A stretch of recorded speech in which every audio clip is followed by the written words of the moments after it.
বাংলাদেশে আল্লাহর কোরআনকে, ইসলামকে সংকুচিত করে ফেলা হয়েছিল।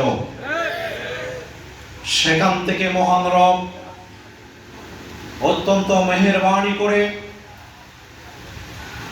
এদেশের মেধাবী কিছু তরুণ, প্রাচ্যের অক্সফোর্ড খ্যাত ঢাকা বিশ্ববিদ্যালয় থেকে শুরু করে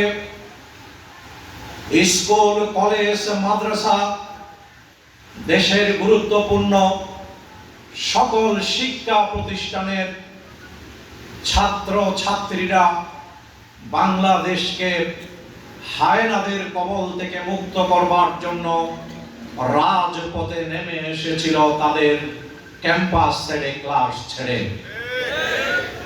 এই ছাত্র সমাজের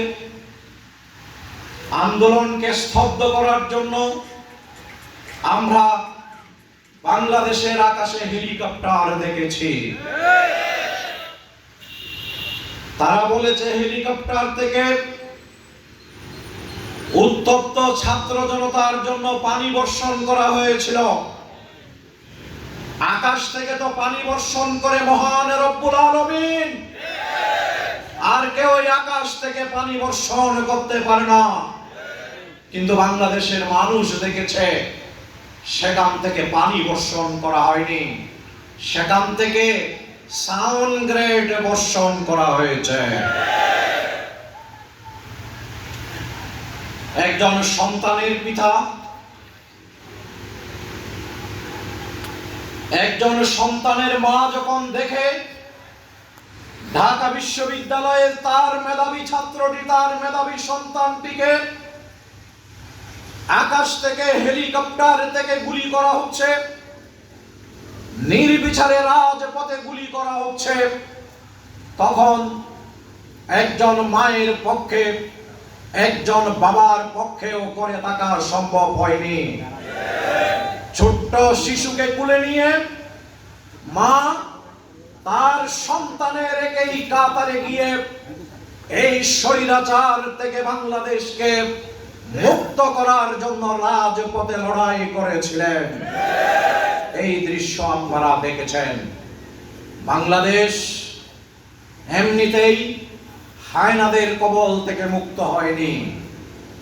বাংলাদেশকে এমনিতেই এই হায়নারা ছেড়ে দেয়নি।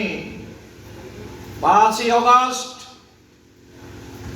ঢাকার রাজপথ যখন লক্ষ লক্ষ মানুষ দিয়ে ভরপুর হয়ে গিয়েছিল, গণভবনের দিকে যখন লক্ষ লক্ষ মানুষ মার্চ করছিল, তখনও বাংলাদেশের একক মালিকের দাবিদার, বাংলাদেশকে যিনি পৈতৃক সম্পত্তি মনে করতেন, তাকে যখন সিটিজেন বললেন আর্মি চিফ, তখন তিনি বললেন আমি গণভবন ছেড়ে কোথাও চলে যেতে পারবো না। যত গুলি করতে হয়, যত মানুষ মারতে হয়, লাশের নগরীতে পরিণত হবে প্রয়োজনে ঢাকা, এরপরেও আমার পক্ষে পদত্যাগ পত্রে সাইন করা সম্ভব না।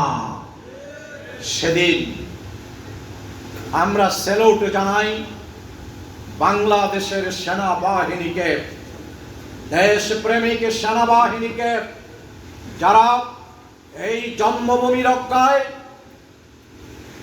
দেশের রাজনৈতিক দুর্যোগ, যে কোনো দুর্যোগে ঐতিহাসিক ভূমিকা পালন করে তাদের মর্যাদাকে বারবার সমুন্নত করেছেন। সেদিন আর্মি চিফ বলেছিলেন আপনি বাহিরের পরিস্থিতি জানেন না মাননীয় প্রধানমন্ত্রী, আপনি যদি বাইরের পরিস্থিতি জানতেন তাহলে আজকে এই কথা বলতেন না। তিনি আরো হুমকি দিয়ে বললেন অনেককেই ডিঙ্গিয়ে ওয়াকার তোমাকে আমি সেনা প্রধান করেছি, আমার নির্দেশ তোমাকে পালন করতে হবে। কিন্তু সেনা প্রধান সেদিন স্পষ্টভাবে বলেছিলেন মাননীয় প্রধানমন্ত্রী, আর কোন মায়ের বুকে, কোন সন্তানের বুকে আমাদের পক্ষে গুলি চালিয়ে বাংলাদেশের রাজধানীকে লাশের নগরীতে পরিণত করা সম্ভব নয়। আপনাকে পদত্যাগ পত্রে সাইন করতে হবে। এই শেখ হাসিনা ওয়াজেদ তিনি আল্লাহর চাদর নিয়ে টানাটানি করেছেন। আল্লাহর চাদরের নাম কি? অহংকার। এটি কার জন্য বানায়? এটি শুধুমাত্র কেবলমাত্র অহংকার, এটি আল্লাহর জন্য বানায়। আল্লাহর এই চাদর নিয়ে তিনি সবসময় টানাটানি করতেন, এমন ভাবে কথা বলতেন, বাংলাদেশ আমার নির্দেশে চলে, আমি সবকিছু বাংলাদেশে করেছি। এই ধরনের কথা তার মুখে আমরা বারবার শুনেছি। বাংলাদেশের রাজনৈতিক দলগুলোকে, রাজনৈতিক নেতৃবৃন্দকে, এদেশের হক্কানি উলামায়ে কেরামকে তিনি পিঁপড়াও মনে করতেন না। আল্লাহর চাদর নিয়ে যিনি টানাটানি করেন, আল্লাহ তাআলা সঠিক সময়ে তার জন্য ফয়সালা দান করেন। আমরা কোনো কৃতিত্ব নিতে চাই না। মহান রব্বুল আলামিন যদি সেদিন সাহায্য না করতেন, তাহলে আজকের মুক্ত বাংলাদেশে দ্বীনের কথা, কোরআনের কথা আমরা বলতে পারতাম না।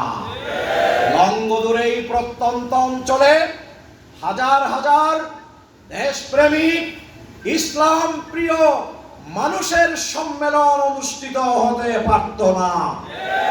সংগ্রামী ভাইরা, প্রিয় ভাইরা, সেদিন